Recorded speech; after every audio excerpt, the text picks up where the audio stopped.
है? देखिए, सबसे पहले तो दीदी जी फाउंडेशन की संस्थापिका डॉक्टर नम्रता आनंद को मैं शुभकामनाएं देना चाहूँगा। निरंतर वो अलग अलग क्षेत्रों में संगठन की उपस्थिति दर्ज करा रही है। ये एक ऐसा अवसर है जब हम सब भावुक हैं। आज से 1 साल कुछ दिन पहले ब्रिज कैंडी अस्पताल में लता जी ने हम लोगों का साथ छोड़ा, लेकिन उनके गाने अमर हैं। जब तक ये सृष्टि रहेगी, फिजाओं में उनके गाने गूंजते रहेंगे। आज ये एक भावभीनी श्रद्धांजलि दीदी जी फाउंडेशन की ओर से दी गई है। राज्य के कई स्थापित कलाकार उन्हें गीतों के जरिए याद कर रहे हैं और इस अवसर पर कला जगत की जो भावी पीढ़ी है, निसंदेह ऐसे अवसर उन्हें जीवन में कुछ बड़े लक्ष्य की ओर भागने की प्रेरणा देते हैं और इसीलिए ये आयोजन समिति और नम्रता जी बधाई के पात्र हैं। लता दी के सम्मान में आज कार्यक्रम रखा गया है, क्या कुछ है, पूरा डिटेल्स थोड़ा बताएं।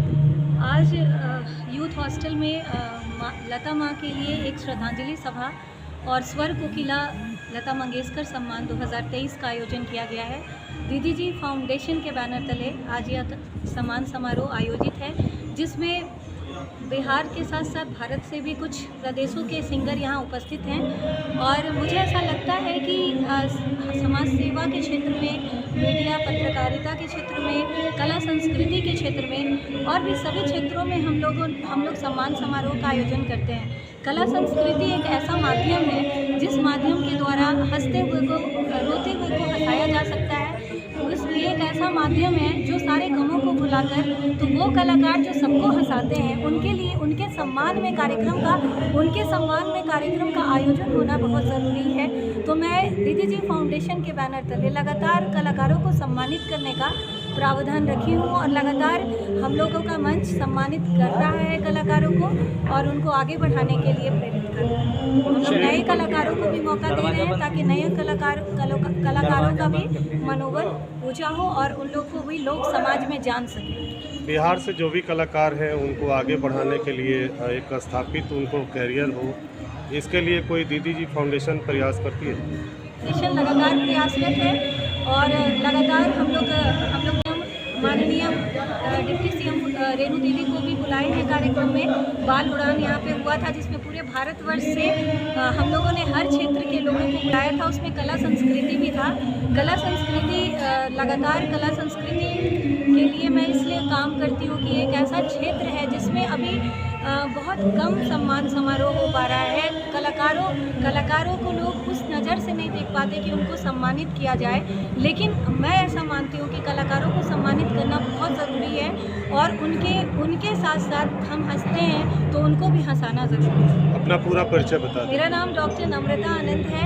मैं समाज सेवी हूँ और मुझे भारत सरकार के द्वारा समाज सेवा के क्षेत्र में राष्ट्रीय युवा पुरस्कार से सम्मानित किया गया। एक शिक्षिका भी हूँ जिसमें मुझे माननीय मुख्यमंत्री श्री नीतीश कुमार जी के द्वारा राजकीय शिक्षक सम्मान से सम्मानित किया गया और कई सारे अंतर्राष्ट्रीय, राष्ट्रीय, प्रदेश सम्मान मुझे मिले हैं और मैं समाज सेवा में लगातार 25 वर्षों से कार्यरत हूँ और दीदी जी फाउंडेशन मेरा जुनून है। दीदी जी फाउंडेशन के संस्कारशाला के बच्चों के द्वारा मैं लगातार प्रयासरत हूँ कि बच्चों को उनके गुण के आधार पर उनके मनोबल को बढ़ाएं और उनके अंदर जो प्रतिभा है उस प्रतिभा को निखार कर उनके साथ काम करें।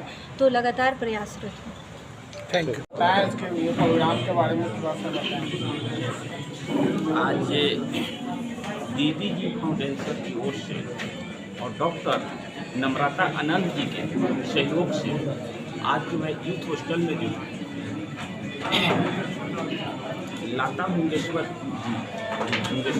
जी का आज ये कार्यक्रम जो है जिसका रखा गया है, इसमें मुख्य अतिथि के रूप में माननीय हमारे बड़े भाई है ना राजीव रंजन प्रसाद जी राष्ट्रीय है ना सचिव जदयू जो है कि इस कार्यक्रम का मुख्य अतिथि के रूप में हम लोग के बीच प्रेजेंट हुए। मैं इनका भी तहे दिल से बहुत शुक्रिया अदा करता हूँ। और डॉक्टर नम्रता आनंद जी जो है इस समाज के क्षेत्र में जो है वो काम करके एक अलग पहचान अपना बिहार में बनाई, जो लोगों को बराबर देखने के लिए जो है कि मतलब मिलता है। इनका पहचान की जो है कि पूरे बिहार में ज़रूरत नहीं पड़ती। इन्होंने रास्ते पर संघर्ष कर करके और जगह जगह पर गरीबों के बीच जा करके और अपना पहचान बनाने की काम की है। इसी लेकर के आज भी अगर हम लोग यहाँ पर प्रेजेंट हुए हैं तो इसका देन जो है ड्यू टू डॉक्टर नम्रता आनंद का देन है कि यहाँ पर इतने लोगों के इकट्ठा कर करके और उन्होंने कलाकारों को सम्मान करने का